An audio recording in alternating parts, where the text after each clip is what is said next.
Ya shakaki ya kotu megarako anin dandene si male kofako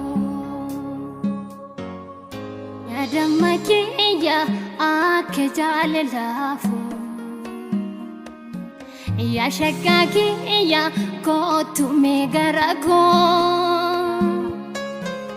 anin dandene si male kofako Asifachin deme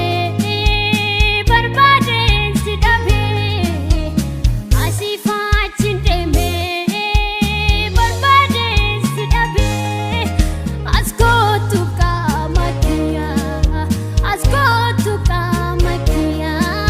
ya dana adisera Asko tu kamakia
Angkaba